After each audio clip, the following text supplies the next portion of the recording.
Welcome back to Crypto Comics, all you beautiful people in Webtown, as we continue our journey through the Ultraverse from Malibu Comics. Now, I have talked about Solitaire frequently in the past because, well, it's a hidden gem that I really enjoyed. And one thing that kind of confused me with issue number 2 was this whole breakthrough. I was like, what is this breakthrough gimmick? Well, it turns out that the creators of the Ultraverse plotted for an entire year to do a 2-issue miniseries called Breakthrough that ties the events of the first year of the Ultraverse all together in a stunning fashion. I actually haven't bought Breakthrough. I've got to go on mycomicshop.com and pick it up. But what it set up for was the introduction of a new series called Ultraforce, which is essentially the Ultraverse, Malibu Comics version of the Avengers, you might say, where a bunch of different ultra heroes get together to help protect mankind and their fellow Ultras from, all sorts of trouble. And it all started right here with these two little gems right here.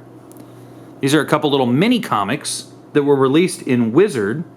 These came out in June and July of 1994 and set up the whole Ultraforce.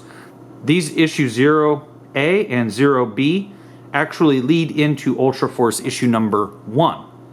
And I don't want to give away too much because reading it actually spoiled some of the plot from Breakthrough. But I thought it would be kind of fun to just take a look at one of these little gems here, right? That's always okay when we look at a sexy little gem. So let's just zoom in.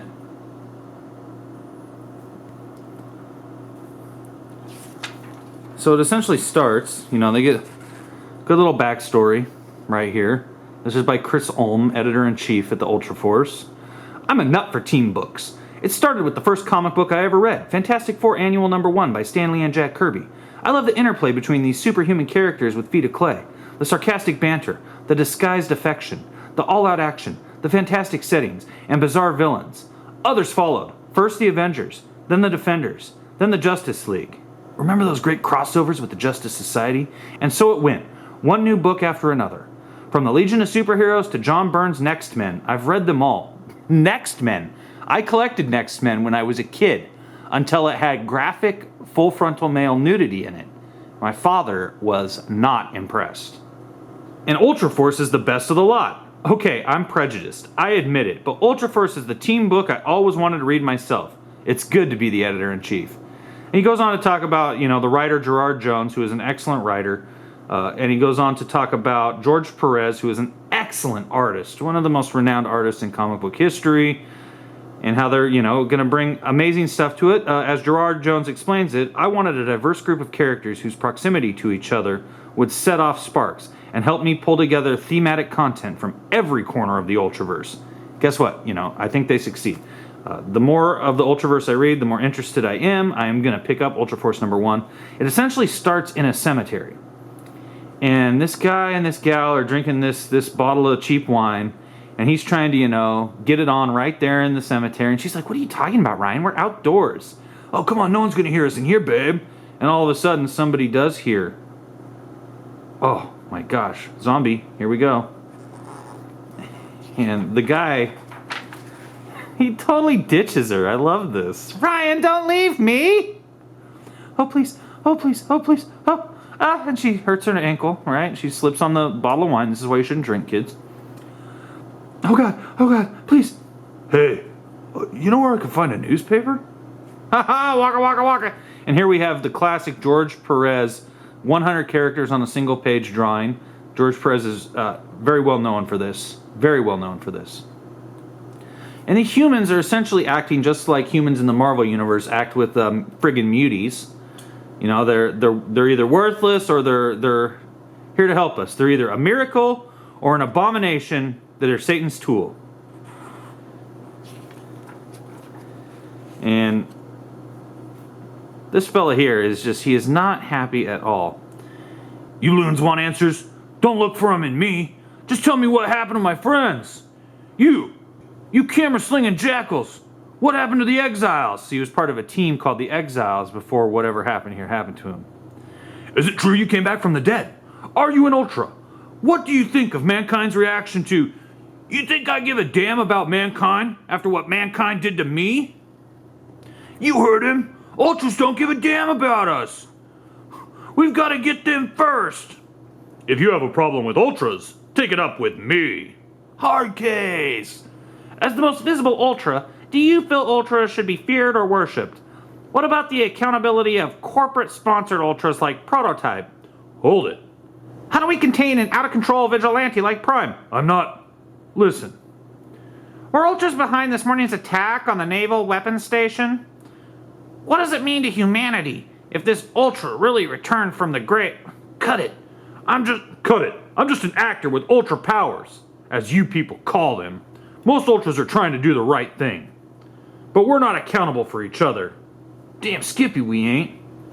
Then who is? Should the government regulate Ultras? The government? They can try. Ultras again? What's happening? 2 years ago we never had anything like this. And now they're everywhere. Shh, quiet, Mom. I'm trying to watch. Mom's making him something to eat. I wish you would admire them, Kevin. I know some of them act heroically, but we know so little about them. It's terrifying to think they're... Mom! Shh! The kid Kevin is watching, but we know who Kevin really is. He's so excited. Hardcase used to be my hero when he was in the squad. Ever since then, he hasn't teamed up with anybody. I could show him he's wrong. Ultras can work together. They can. They can. Oh, jeez, my chest. I got too excited. I gotta go, Mom. I'll be late for homeroom. But Kevin, your lunch. Gotta get behind the bushes before... You know, and this liquid... It's like Mark Summers from Double Dare showed up and slimed him right here. Most people don't know it, but when he's not Prime, Kevin is one of the kids on You Can't Do This on Television. Nickelodeon. Check it out. Now I can show the world what Ultras can really do when their leader is Prime. Now you'll notice Prime looks strikingly different in this than most people probably remember him. At some point they did an update on a lot of the costumes. They updated Prime, they updated Mantra, who we've reviewed Mantra, and she gets a new costume later, or he gets a new... Zim gets a new costume? Zer? I don't know. Anyway. So, you know, this continues on. As you can see, they hook up, and we got to figure out what's going on. Somebody's trying to steal some nukes. And this critter here, this fella, has a really, really great power. You died scared, didn't you, Frank? Fear always makes the after impression. See, this is Frank. Frank is dead. She's very upset. She blames the Ultras.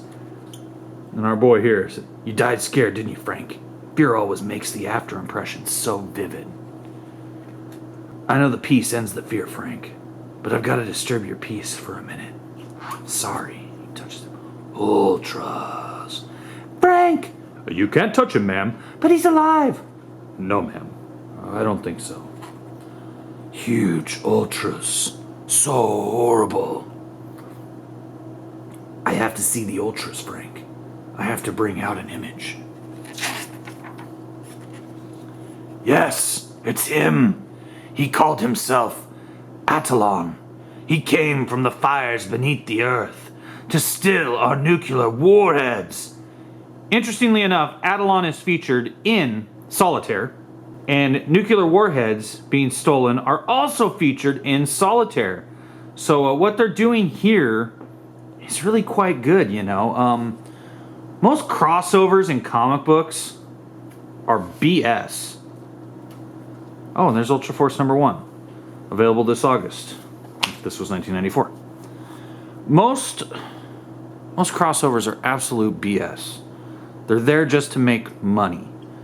What these guys at the Ultraverse did at Malibu Comics, they plotted and planned all these series to revolve around, you know, some major events that would occur 1 year later.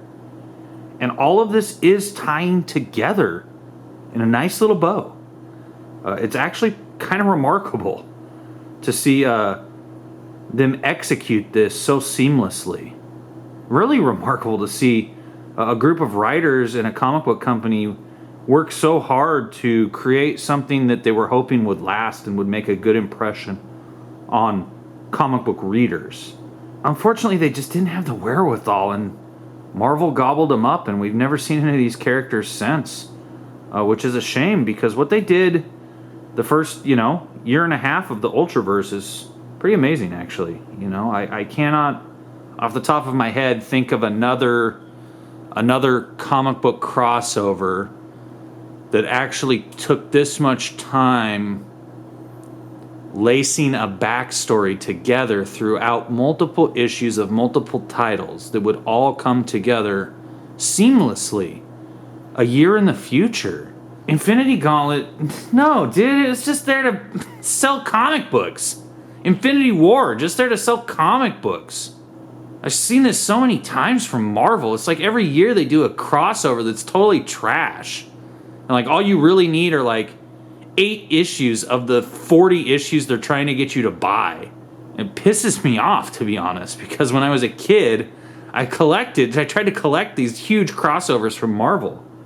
And ultimately, it didn't matter. Like, you didn't need them. It was a joke. Like, all you really need are like the 6 Infinity Gauntlet episodes. Not like, oh, look, we've got 3 pages of this issue of Amazing Spider-Man that has to do with the Infinity War. It's like, oh, piss off, Marvel. Like, these guys did it right. Gerard Jones did it right with the Ultraverse and Ultraforce and Breakthrough. Man, and you can get these for like $1.70 each on mycomicshop.com. And you can relive these memories, and it's worth it. If you want to go spend $40 on comic books over there, $50, have them ship you 20, 25 comic books. You'll have a good time reading this stuff. That's the damn truth of it. The new comics I'm discovering that I missed when I was a kid in the 90s, I'm just really enjoying this whole experience of making these videos for you guys and reading comic books that are these hidden gems that people don't even know about. While so many people are pretending that they're fighting a culture war in comic books, I'm just trying to rediscover great comics. So if the comics you're reading at your local comic shop aren't entertaining you, go buy something that will. Don't bitch about it on Twitter. Don't make a video every day about how much you hate modern comics. Go buy old comics that you do like. Make reviews about things you love, not things you hate. I mean, I get, it's clickbait. Yeah, you get clicks, you get views, you get money.